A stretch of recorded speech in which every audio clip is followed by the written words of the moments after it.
So I've had this 5-gallon fish tank for a while. I decided to take off the top rim because I think it looks a lot better. And this YouTuber Super Design, I highly recommend watching him. He's amazing.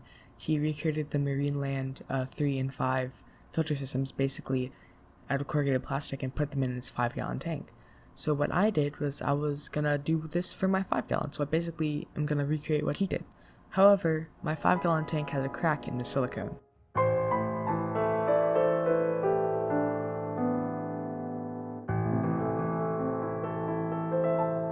Since the seal of the silicone was broken on the tank, and new silicone does not adhere well to older silicone, that means I had to completely rebuild the tank. So I looked at tons of different YouTube videos on how to construct a tank.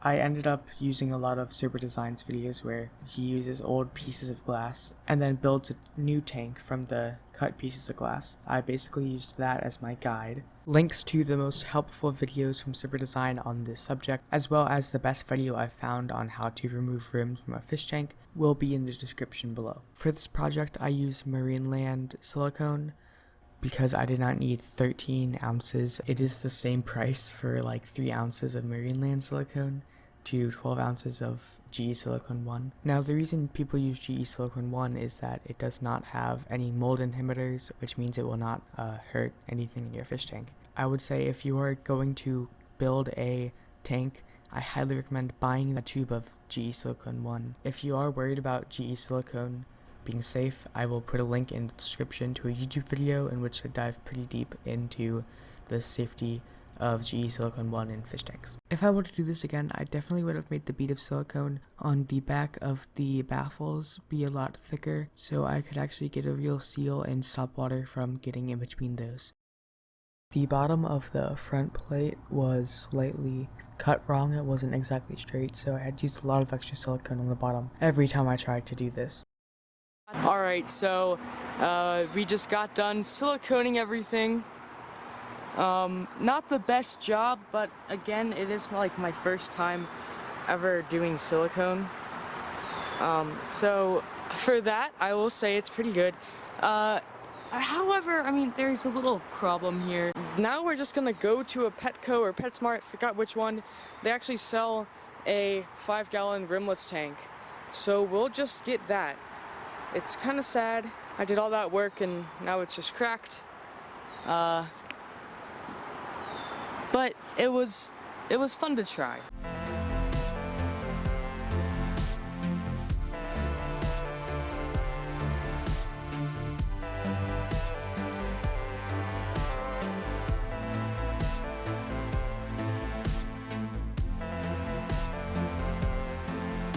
Once I had siliconed the plastic compartment into the new 5.5 gallon, it was time to fill it up with water.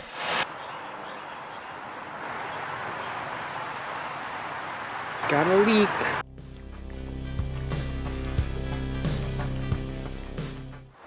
After adding more silicone to the plastic compartment, I filled it up with water again.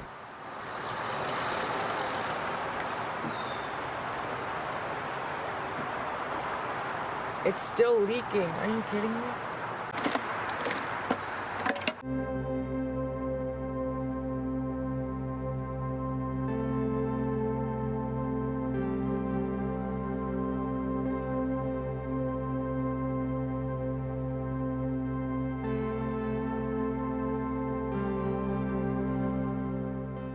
Everything here is siliconed in.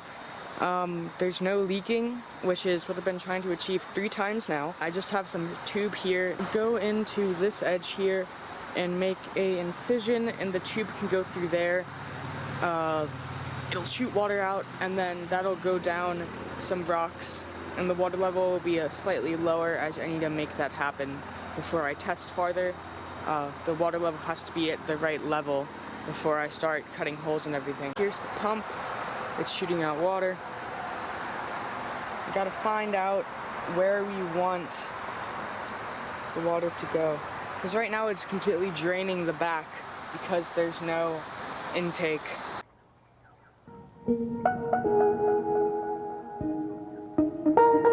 Alright, so I believe in order for this to work, the Water level in the back and the front have to be the same level, and the back might have to be a little lower because the water has to flow down from the front compartment down low. And that's why this is so high up there. Let's see if it works.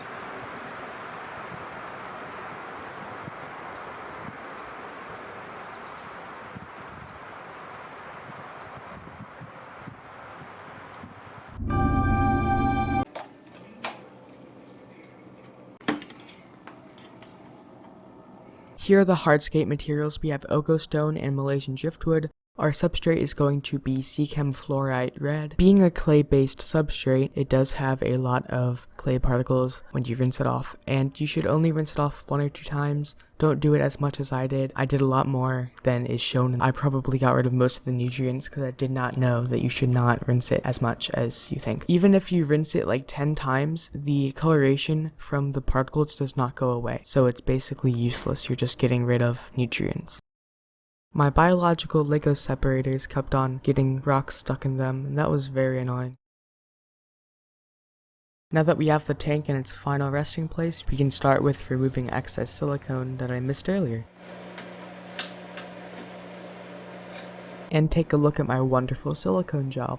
Now I do want to apologize in advance because I am not going to be talking a lot because I don't know what to say during these next few minutes, so you'll just have to listen to the sound of rock falling on the glass, which is not very pleasant.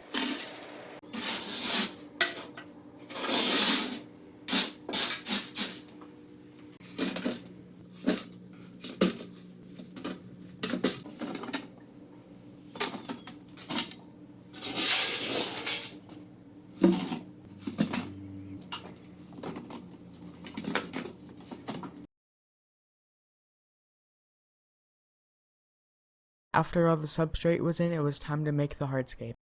Once I finished the hardscape, it was then time to superglue mesh onto the back of the filter box. My initial hope for this mesh back would be for moss to be growing on it, and since it's a wicking mesh, the water will go from the bottom to the top above the water, and moss above the water will still get hydrated.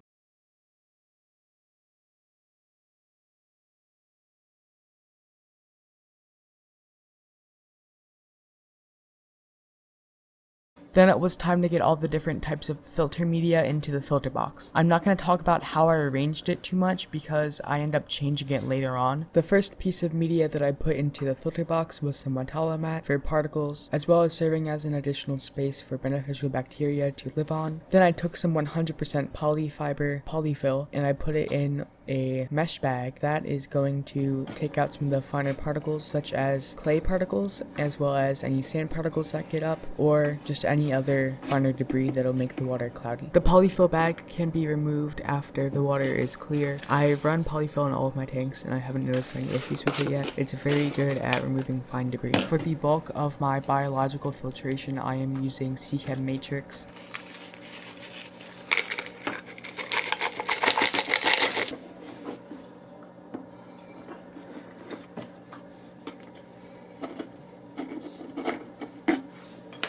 I'm also using a stick-on digital thermometer. On the intake side of the tank, I've had good experiences with these. I think they read pretty well.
After the tank was set up, I found out that I have a bit of an issue with the pump.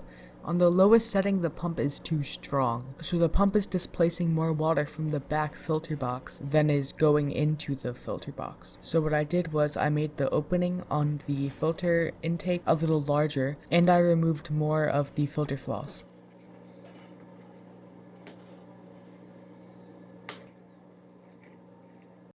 To kickstart the beneficial bacteria buildup process, I am using Fluval Cycle, and I will not be instantly putting anything into this tank. In fact, I will show you some of the plants that I have quarantined for this tank later.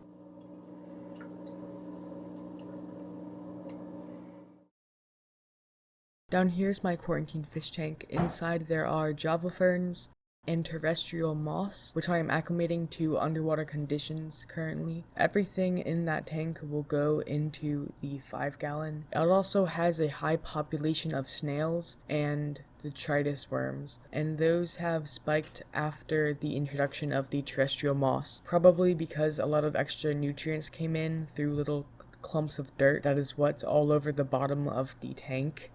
That is not purposely put there sand. You can see detritus worms just floating around everywhere in the tank. So I'm going to give it a little bit of time for the population of the detritus worms to die down, and then I'll introduce the plants and some of the snails in the fish tank.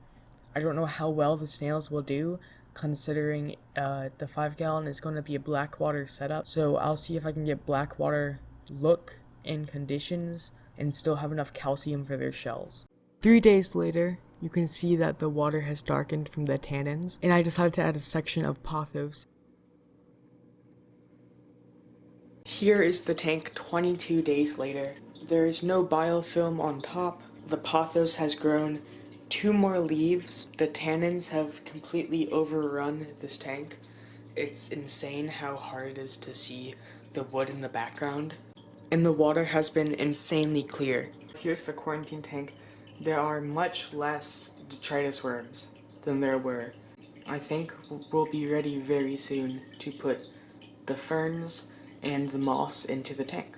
It has been about 40 days since the last video was recorded. You can take a look at our bag. It is quite full of bacteria by now. So the bag is doing great. We are noticing signs of molding around the water line and on the wood that's above the water. Nothing that wasn't predicted. Here's the tannin level. You can see how dark the stick gets as it moves back in the tank. The tannins are quite high. The pothos is doing quite well. A lot of the old roots have disintegrated, probably because the acid is way too high in this tank. But it's growing new roots that are seeming to be tolerant. First up, we have the little baby Java fern. It hasn't really grown at all. Here's the smaller one. Get off the towel. Good job. Here's the final fern.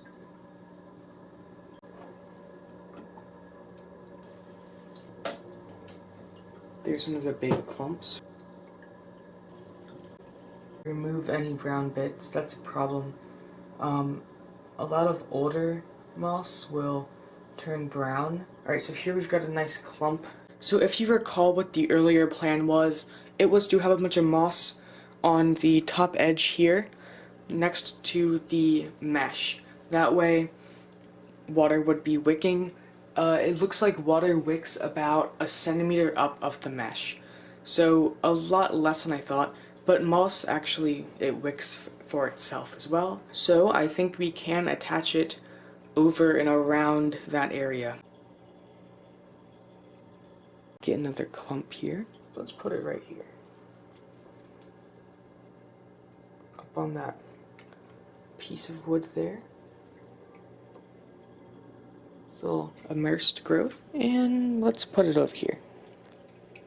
Let's get that moss up there a little bit. If you did enjoy that video, consider liking, subscribing, commenting, sharing, or anything else you think could help the channel. It's highly appreciated. Thank you so much for watching, and I'll see you next time. Goodbye.